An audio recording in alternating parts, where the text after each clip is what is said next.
여러분 어릴 때 땅 따먹기 놀이를 해보신 적 다 있으시죠? 네.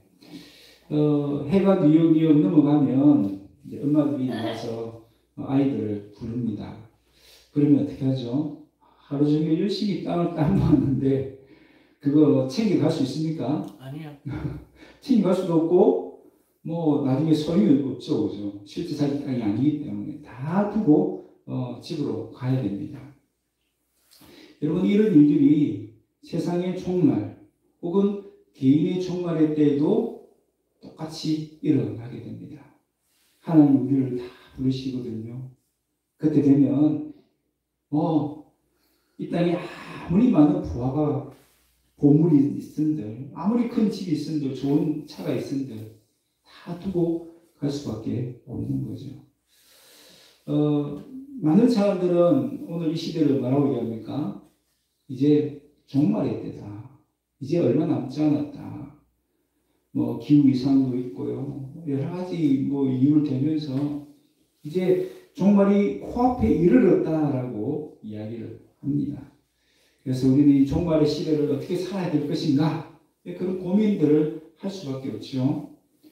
그런데 오늘 지금 12장의 이 말씀을 쭉 보면요. 다 어떤 배경을 하고 있냐면 종말의 시대를 살아가는 하나님의 제자들, 하나님을 믿고 따르는 하나님을 동행하기를 원하는 주님의 제자들은 어떻게 살아야 되는가 하는 것을 교훈하고 있습니다. 그래서 욕심을 버리고 또 모든 염려는 주께 맡겨드리고 늘 깨어서 잘 준비된 신앙을 가져야 된다라는 것을 지금까지 쭉 살펴보았습니다. 오늘 본문도 마찬가지입니다. 오늘 본문도 이 종말을 살아가는 우리는 어떤 삶을 살아야 될 것인가 하는 교훈을 오늘 말씀 통해서 발견하시기를 바랍니다. 이 49절을 보면 예수님은 이 땅에 불을 던지러 오셨다라고 말씀합니다. 여러분 불은 어떤 존재죠? 여러분에게 불은 고마운 존재입니까? 아니면 너무 무서운 존재입니까? 무서워요? 예. 고맙기도 하죠. 예, 고맙기도 하죠. 예. 여러분 불난 거 보면 너무 무서워요. 얼마 전에도 문경에서 큰 화재가 나가지고 그 소방관 2명이 돌아가신 일이 있었잖아요. 불은요 우리 소중한 재산을 하루아침에 잿더미로 바뀌어버리고 또 정말 귀한 생명을 앗아갈 수 있는 무서운 불이에요. 성경에서는 이 불을 어디에 비유합니까? 심판이나 혹은 하나님의 분노, 하나님의 진노에 비유할 때가 있습니다. 그래서 성경에 보면 소돔과 고모라가 뭘로 멸망하죠? 불과 유황불 멸망한다라고 했습니다. 그래서 성경에 보면 불이 주의 대적을 사르리이다. 하나님이 불로서 주의 대적을 심판하신다는 것이죠.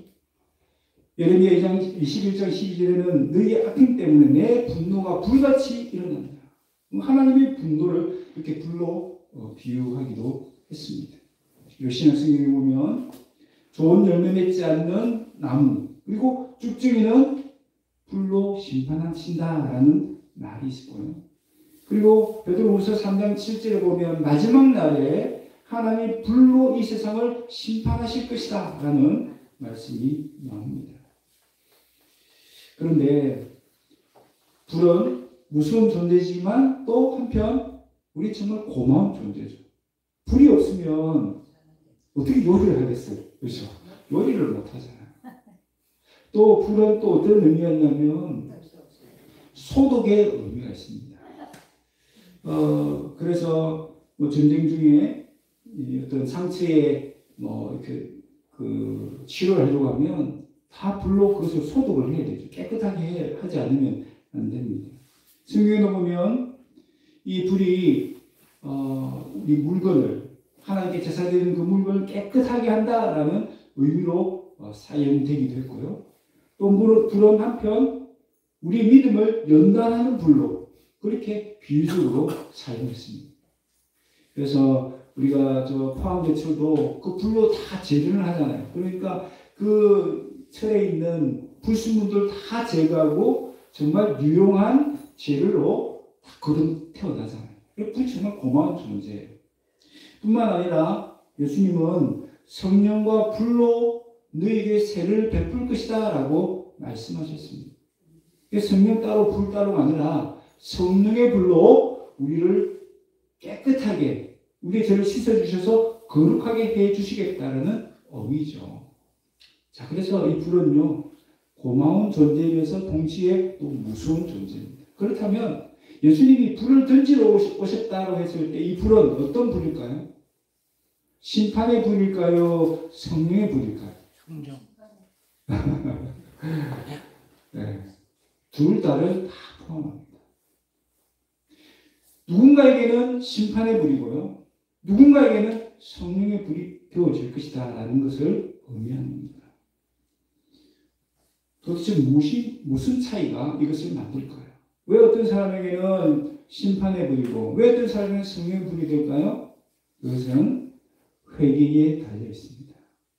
회개하면 예수님의 불은 우리에게 우리 죄를 깨끗하게 하는 성령의 불이 될 것이고요. 우리 회개하지 않으면 이 불은 우리를 멸망시키는 무서운 불이 될 수밖에 없다는 것입니다. 그래서 예수님은 이 땅에 오셔서 가장 첫 번째 하신 말씀이 뭡니까? 따라합시다. 회개하라. 회개하라. 천국이 가까이 왔느니라. 천국이 가까이 왔느니라. 네. 오늘 이 49절 말씀은 한마디로 하면 이 말이에요. 회개하라. 천국이 가까이 왔다. 그 말씀이에요.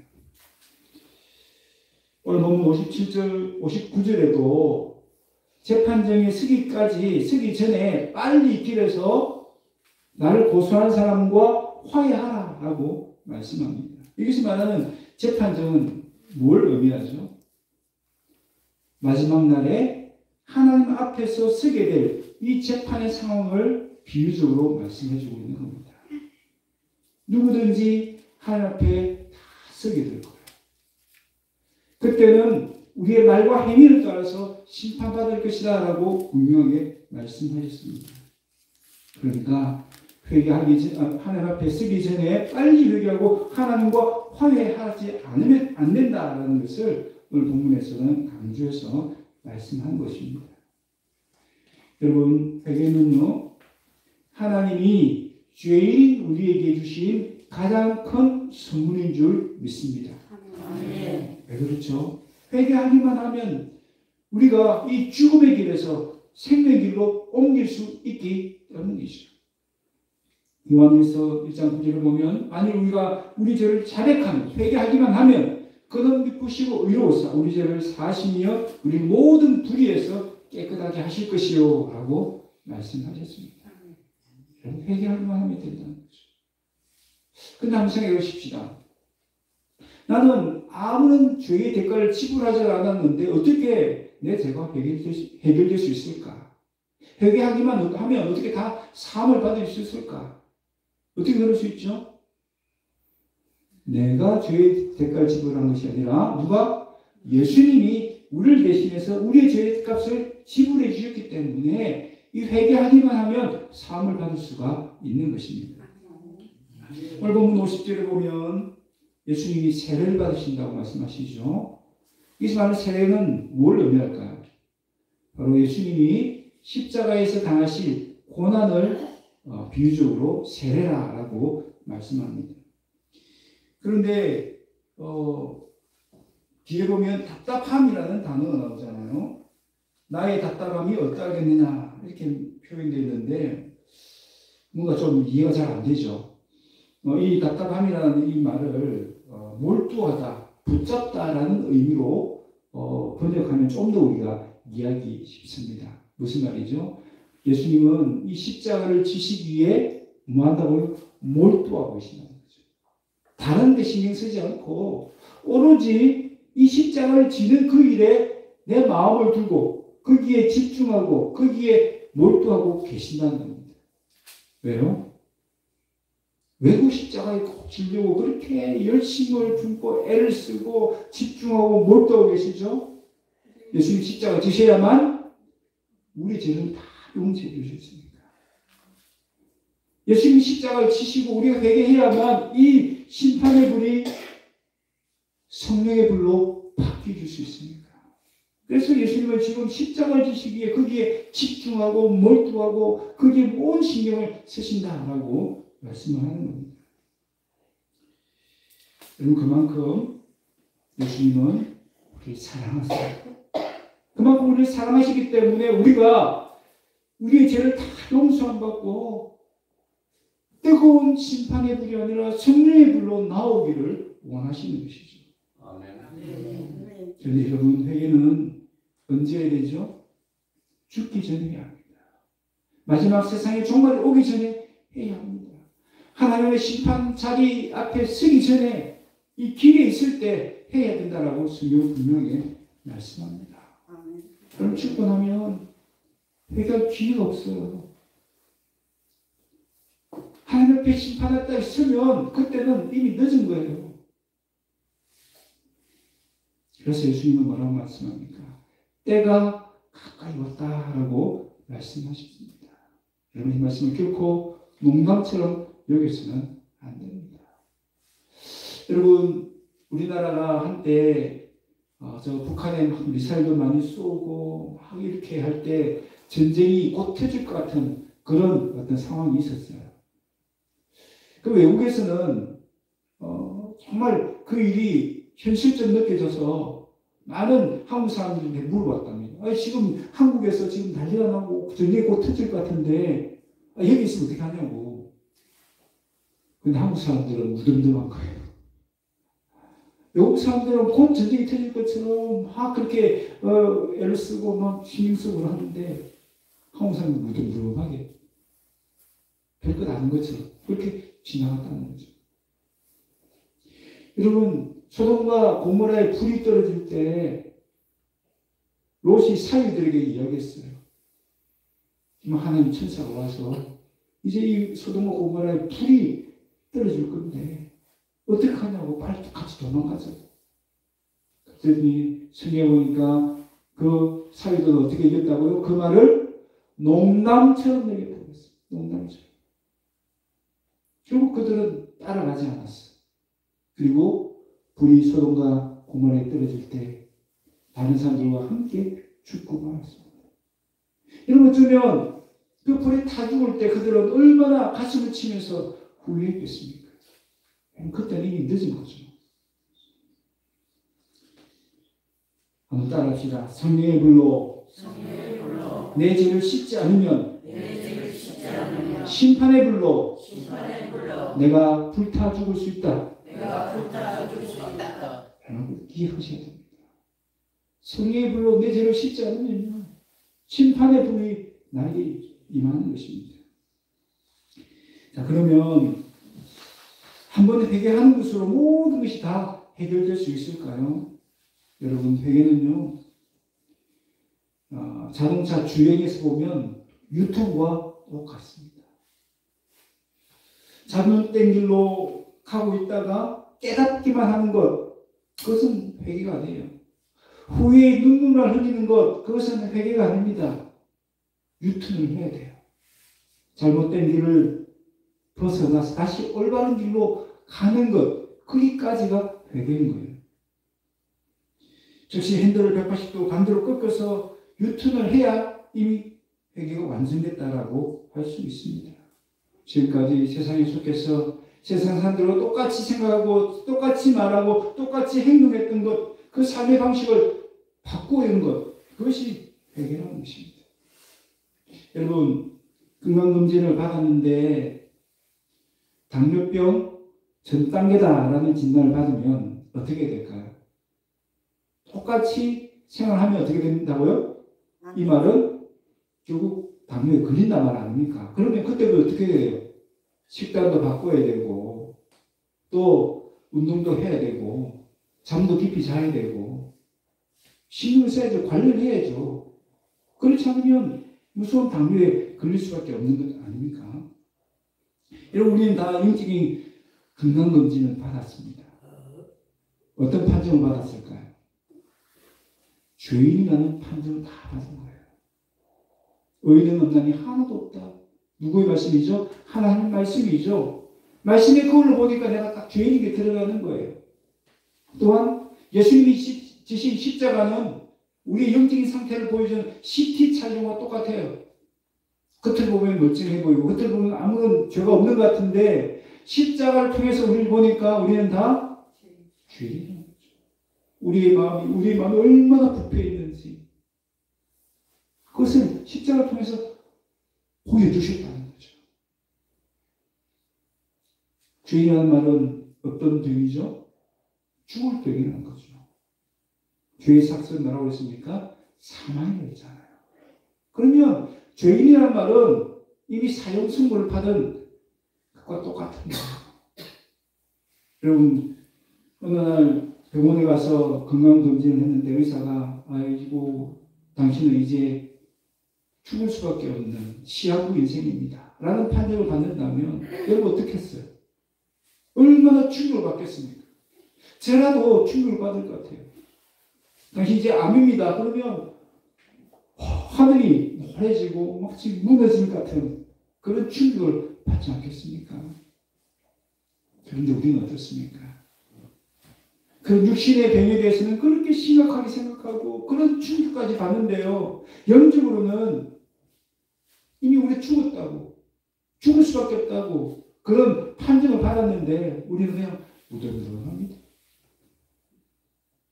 그런 상태는 아닌가요? 여러분 하나님은 우리가 죄인이라는 판정을 보여준 이유가 뭐죠? 우리를 고쳐주시기 위해서 그런 거죠. 그걸 모르면 내가 죄인이라는 걸 깨닫지 못하면 회개할 생각도 못하고 하나님께 나올 생각도 못하겠죠. 우리 죄인을 깨워주신 이유는 우리를 고쳐주시기 위해서 죄인이라는 것을 자꾸 얘기해 주시는 거예요. 여러분 건강에 이상 신호가 오면 즉시 이렇게 살면 안 되겠구나 라고 마음을 고쳐놓습니다. 마찬가지예요.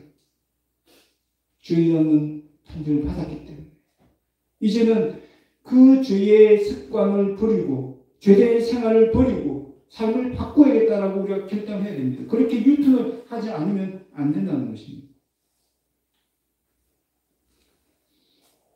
그냥 아무렇지도 않게 옛날처럼 똑같이 살면 건강도 그렇고 우리 영적인 생명도 마찬가지입니다. 그래서 오늘 본문 51절에 예수님이 말씀하십니다. 내가 세상에 화평을 주려고 온 줄로 아느냐 내가 너희에게 이르노니 아니라 도리어 분쟁하게 하려 함이로라. 여러분 52절에 보면 더 무슨 말 53절에 보면 더 무슨 말하죠? 아버지가 아들과 가족 간에도 이렇게 심한 분쟁을 일으키기 위해서 누가 오셨다?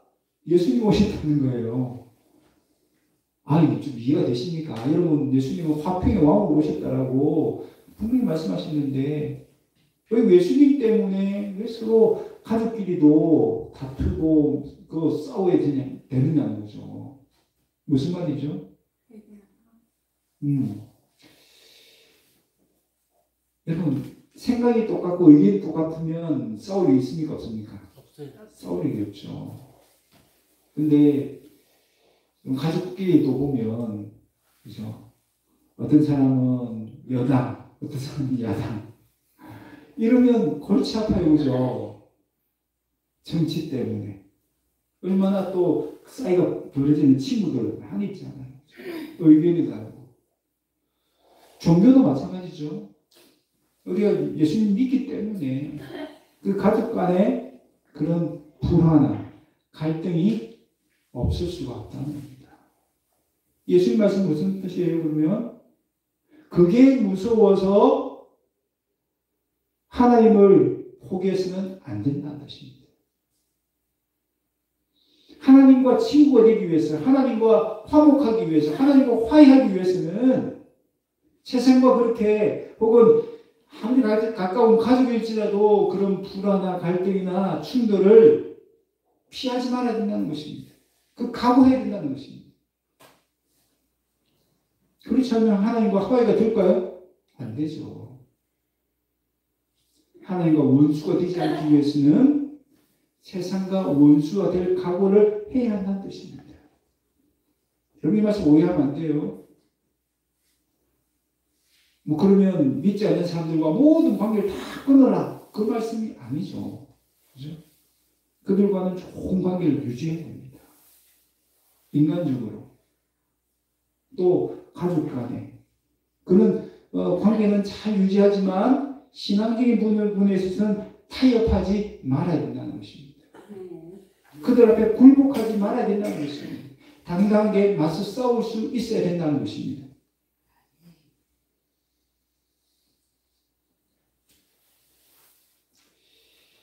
여러분, 믿기 때문에 가정이나 사회에서 미움을 당할 수도 있고 또 더 심하게는 불이익을 당하거나 핍박을 당할 수도 있습니다.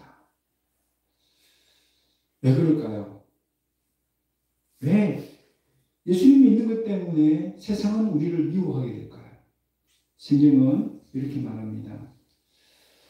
요한복음 15장 19절인데요. 너희가 세상에 속하였으면 그런 미움 받지 않는다. 그런 핍박 받지 않는다. 원래는 세상에 속했던 너희들을 내가 끄집어내서 세상에 속하지 않고 나에게 속하게 했기 때문에 세상 사람들과 다르기 때문에 그렇기 때문에 세상이 너를 미워한다라고 말씀을 합니다. 여러분, 우리 예수님 믿는 것 때문에 세상에서 미움받을 용기를 발휘해야 될 줄 믿습니다.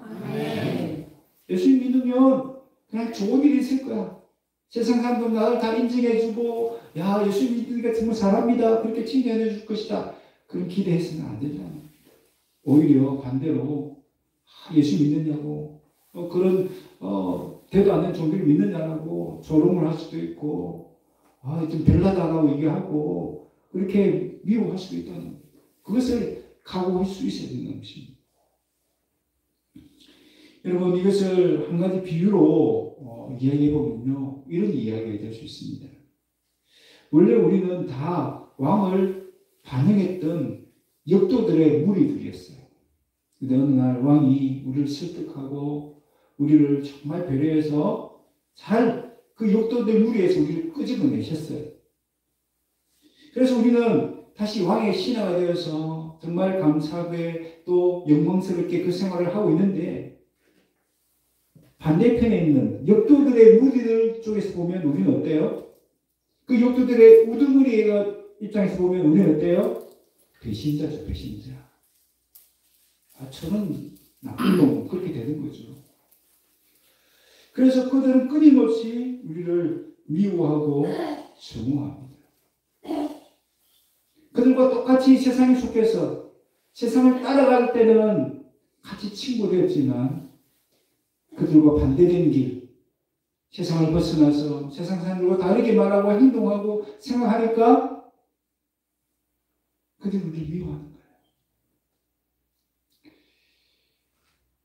여러분, 우리의 의로운 생활이 그들에게는 양심의 가책으로 와닿을 때가 얼마나 많겠습니까? 그들은 그냥 거짓말을 밥 먹듯이 하는데 우리는 거짓말을 하면 안 된다라고 막 얘기하면 화가 나죠. 같이 동조를 해줘야 되는데 같이 막 이 사람 험담하고 있는데 옆에서 이거 험담은 나쁜 거야, 죄야, 하면 안 돼 라고 그렇게 얘기하면 분위기 깨는 거잖아요. 그러니까 싫어하는 거죠. 미워하는 거죠. 다른 사람은 다 뇌물 받고 다 그냥 관습이고 전통이니까 다 받아도 된다고 얘기하는데 이 그리스도인에 와가지고 그거는 안 됩니다. 죄입니다. 아니 답답하게 이 친구야 이 뇌물 안 주고 안 받으면 안 돼. 그거 안 주면 이 사업이 안 돼. 그래도 그거는 죄입니다. 이러면 사장이 얼마나 답답하겠어요. 얼마나 미워하겠어요. 그런 세상에서 우리가 살고 있다는 겁니다. 그런 세상의 비유를 맞추기 위해서 비굴하게 내 신앙을 포기해서는 안 된다라는 것이 이 말씀입니다. 분명한 각오를 해야 된다는 뜻입니다. 여러분 세상은요 끊임없이 우리를 미워하고 핍박하는 이유가 뭐겠습니까? 우리도 그들처럼 되기를 원하는 거예요.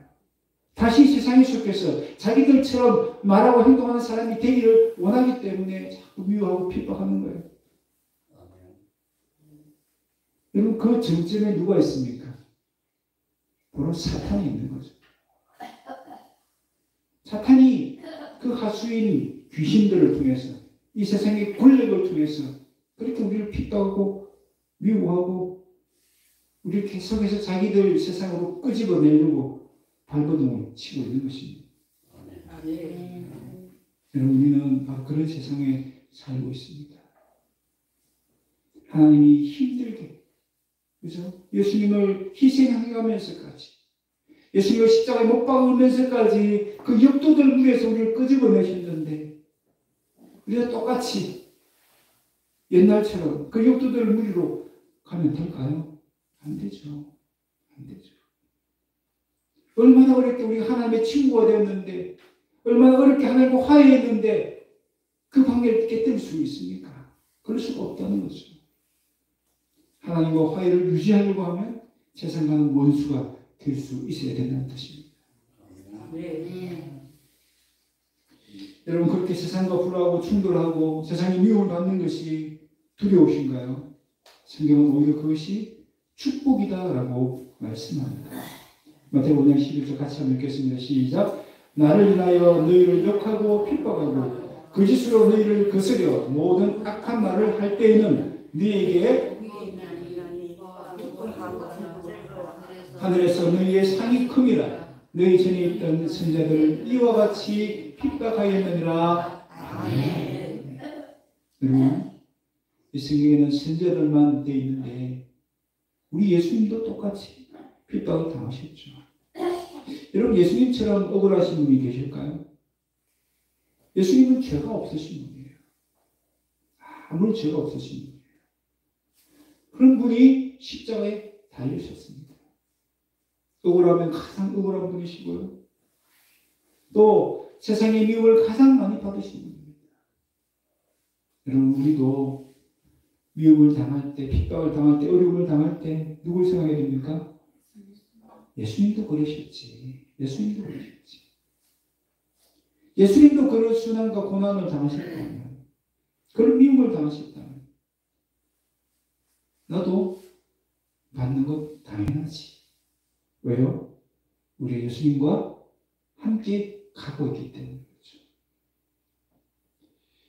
예수님과 함께 가기 때문에 우리를 예수님과 똑같은 무리로 취급하는 겁니다. 그건 당연하다고 여겨야 되는 것이죠. 여러분, 우리는 올 한 해 표어가 뭡니까? 표어가 뭐죠? 하나님 예수님과 함께 걷는 교회. 그렇죠? 예수님과 함께 걷는 교회. 이 그림을 한번 보세요. 이렇게 동무가 어떻게 하고 있는데, 여러분, 우리가 자꾸 이 세상을 뒤돌아봐서 될까요? 예수님과 동행한다는 건 뭐예요? 예수님이 보시는 것 나도 같이 보고, 예수님이 가시는 그 방향으로도 같이 가는 겁니다. 예수님이 핍박을 당하셨으니 나도 핍박을 하고, 예수님이 미움을 당하셨으니 나도 미움을 당하는 그 길을 가는 겁니다. 세상의 손가락질, 세상의 미움, 그것을 두려워서 예수님과 동행하는 것을 포기해서는 안 된다는 뜻이죠. 여러분, 성경은 오늘 시대가 얼마나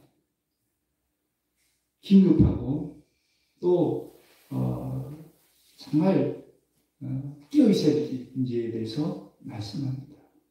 뭐라 말씀하시죠? 너희가 기상은 분별할 줄 알면서 이 시대를 분별하지 않느냐라고 책망하십니다. 여러분, 전쟁 준비는 언제 해야 되죠? 전쟁 준비 언제 해야 됩니까? 전쟁이 일어나서 전쟁 준비하면 될까요? 아니요. 항상 준비해야 돼요. 항상. 전쟁이 언제든지 일어날 수 있다는 것을 생각하고 내일 당장 총을 쏠 수 있도록 총리 그 점검을 다 하고 훈련을 철저히 하고 대비를 하고 있어야 되는 거예요. 그게 뭡니까? 시대를 분별한다는 뜻이죠. 아니, 지금 밖에 비가 오려고 하는데 빨래를 그냥 밖에 그냥 내버려 두는 친구가 있습니까? 아니, 보니까 비가 올 것 같아. 그럼 당장 쫓아가서 빨래를 걷지 않겠어요? 지금 바로 그런 때라는 겁니다. 그런데 너희들 뭐하냐? 지금이 마지막 때인데 그렇게 형들 잠들어 있고 그렇게 세상의 친구가 되어서 전혀 하나님이 원하시는 길과 반대 길을 가고 있느냐라고 지금 책망하고 계시는 겁니다. 여러분, 지금은 그냥 형적으로 잠들어 있을 때가 아니야. 지금은 그냥 세상 사람들과 좋은 관계를 유지하기 위해서 그냥 그들과 똑같이 말하고 행동하고 생각하고 그럴 때가 아니라는 것입니다. 지금은 단호하게 결정을 내리고 세상과 반대된 길을 가고 세상에 미움받을 길 각오를 하고 하나님 기뻐하신 그 길을 가야 할 때라라고 분명하게 말씀하고 있는 것입니다. 물론들이 한창 치열하게 전개되고 있을 때 콜텐붐 여사가 그 미군들을 위로하기 위해서 그 전쟁 현장을 찾아갔습니다. 그들을 위로하기 위해서 이 콜텐붐 여사가 아는 모든 그 재미있는 이야기들, 그들을 어떻게든 좀 웃기고 즐겁게 하기 위해서 그런 유머라든지 그런 익살스러운 이야기들을 많이 해줬어요. 한참 한 뒤에 마지막으로 아주 심각한 이야기를 꺼냅니다. 가장 현실적인 이야기를 좀 나누자라고 얘기를 합니다. 그러면서 여러분은 지금 전쟁 중에 있고 전투가 벌어지면 두 가지 가능성이 있다. 전투 중에 살아남는 사람도 있고 죽을 사람도 있다. 총알이 누구를 정해놓고 피해가지 않잖아요. 누구든지 다 총알을 맞을 수 있는 상황이잖아요. 전투 중이니까. 그러니까 이 군인들이 너무 현실적으로 거기에 와닿는 겁니다. 그러면서 콜텐붐 여사가 얘기합니다. 두 번째 가능성을 생각해보자는 거죠. 전투 중에 죽을 수 있는 그 상황. 왜 죽는다면 당신은 다 하나님 앞에 설 텐데 하나님 앞에 섰을 때에 과연 준비가 됐느냐, 하나님 앞에 설 준비가 되었느냐라고 물었습니다. 그리고 이야기합니다. 그 하나님 앞에 설 수 있도록 우리를 준비시키는 분이 계시는데 바로 예수님이다. 그 예수님 믿으면 하나님 앞에 설 수 있는 그 준비들이 되어지는 것이다 라고 이야기했습니다. 그 얘기 듣고 많은 군인들이 예수님을 영접했다라고 이야기합니다. 여러분, 지금 우리가 월남전에 그 전투 중에 있는 군인들과 다를까요? 참 다르지 않습니다. 우리도 언젠가는 죽을 것이고요. 또 언젠가는 세상의 종말이 찾아올 것입니다. 지금 바로 그 코앞에 와 있습니다. 그 때라고 지금 계속해서 성경에서 얘기할 뿐만 아니라 믿지 않는 사람들도 이 세상의 돌아가를 보면서 위기를 보면서 그런 이야기를 하고 있어요. 그렇다면 이 시대를 분별하는 우리는 어떤 삶을 살아야 됩니까?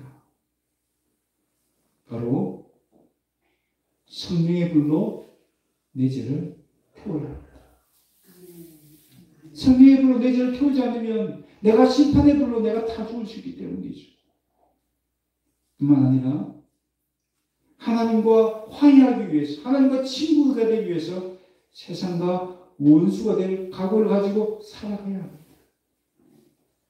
세상 사람들과 똑같이 말하고 행동하고 그렇게 생각하는 삶을 버리고 유턴해서 하나님께서 기뻐하시는 날, 하나님이 원하시는 삶, 하나님께서 원하시는 행동들을 하는 그런 삶을 살기로 결단해야 한다는 것입니다. 여러분, 기상을 분별한다는 것은 이 농사하고 관계되어 있으니까 이 농사 하시는 분들은 기상이 아주 중요하잖아요. 날씨가 너무 중요하잖아요. 그죠? 그래서 날씨를 보고 이렇게 여러 가지 계획들을 세우는데요. 기상을 분별한다는 말은 우리가 먹고 살기 위해서는 정말 신경을 쓰고 애를 쓰는데, 그죠? 그런데 이 땅에서 먹고 사는 데는 그렇게 신경 쓰고 모든 관심을 기울이는데 정작 더 중요한 우리 영원히 살게 될 그 준비에 대해서 너무 소홀하지 않느냐라고 오늘 성경은 우리에게 말씀하는 거예요. 아멘. 여러분, 우리 정말 준비해야 될 것은 이 땅에서의 삶이 아니라 영혼의 삶을 잘 준비해야 될 줄로 믿습니다. 아멘. 이 시를 잘 분별하고 그래서 성령의 불로 우리의 죄를 태우고 삶의 우리의 생각에 우리 말의 유턴을 통해서 하나님 기뻐하시는 삶을 살아가는 저와 여러분 다 되시기를 주의 이름으로 축원합니다. 아멘. 우리 같이 이 말씀을 기억하면서 같이 한번 기도했으면 좋겠습니다.